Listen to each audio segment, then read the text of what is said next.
Now, we come on to item 3.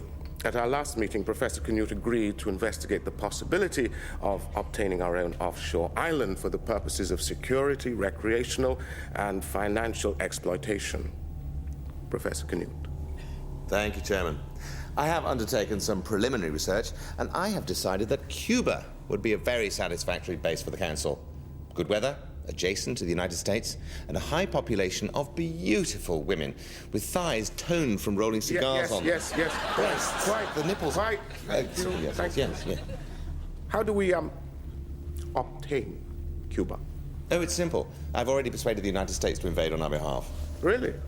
Exceptional idea. It is, isn't it? How did the Council ever survive without me? I've no idea. Oh, one small matter. I would be grateful if the Council could reimburse my out-of-pocket expenses. Of course. Which consists of? £10 million for the acquisition of Hidden Persuaders plc.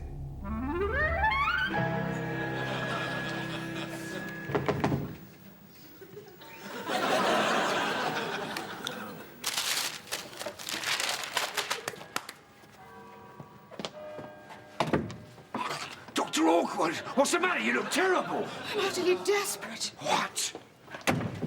Then you've heard. Heard what? Things are getting sticky. Oh, you mean there's going to be more fudge? I mean, there's going to be a war. The Prime Minister's about to make a statement live on television. I don't care about war. I need fudge. Albumen, please. I'll do anything for your fudge.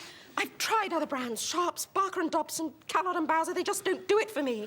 What's in yours? I'm up to 5,000 grams a day. Oh, never say gram to a metric martyr. I've even tried to inject it, but it clogs up the syringe. I'll give you anything. Do you want my body? Normally I jump at the chance. One lousy bag. This won't help me make it through the night. Oh! Now, I know that our European partners are against our taking the military option. But I also know that when Britain is endangered, Britain must act, in consort with the United States, our staunchest ally. Now, even as I speak, 2,000 crack commandos are sailing towards Cuba, where they will meet up with 250,000 American support troops and liberate that beautiful but tragic island. So, let us pray for the safe return of our brave boys. God save the Queen.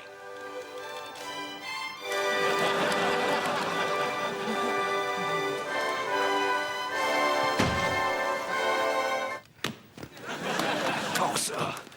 Have you heard the news? Don't tell me the Duke of Edinburgh's been polite to a foreigner. No, the Prime Minister's declared war on Cuba. It's not news to me. It's my idea. But why Cuba, sir? I'm afraid that's top secret, Albumen. And if I were to tell you, your very average brain wouldn't be able to process the information. That is why people like me are required to make strategy, whereas people like you are required to volunteer to fight and die. Where do you think you're going? Volunteer to fight and die, sir. You can't let him go. I need him to make fudge, not war. Exactly. Your place is on the home front, Albumen, to keep up morale. Tonight, I will have half a dozen oysters, followed by another half a dozen oysters. Stay close at hand, Hannah. They may be quick acting. But I want to do my bit, sir. Very well. After pudding, you can pop into town and pick a fight with some Spanish students. Oh, thank you, sir. So, as I speak, 2,000 brave British fighting men are on their way to the Caribbean, courtesy of the Prime Minister's air miles. So, if all goes according to plan... Professor Canute, I'm afraid we will have to abandon the Cuban option. May I ask why? Sadly, oil exploration carried out by one of our corporation has disturbed a seismically sensitive area of the ocean, and a major earthquake and tidal wave is predicted to overwhelm Cuba within the year. Oh, what a tragedy. After all my hard work. And a disaster for the Cuban people. Yes, them too. It is a terrible pity, because the Council really does need to control its own territory. It occurs to me there may be another offshore island that we could exploit. The situation has changed, Mr. President. Call me Dubya. Listen, we in the syndicate of right-wing Cuban exiles that you cross at your peril think that it's no longer in your interest or ours to invade Cuba. The communists will fall. And hey, do you really want your boys coming home dead? Better dead than in a body bag. If you want to really confuse this man, just lock him in the Oval Office and tell him to piss in the corner.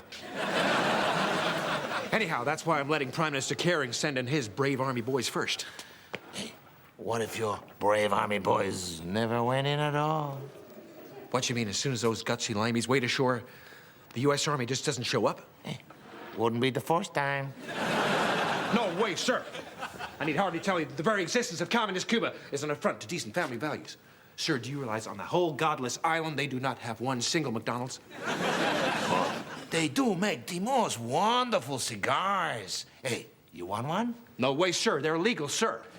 But surely the President of the United States should at least sample one before declaring war. You're right. Dad, do you want a cigar? No. I mean you, Mr. President. Sorry, still kind of hard to believe.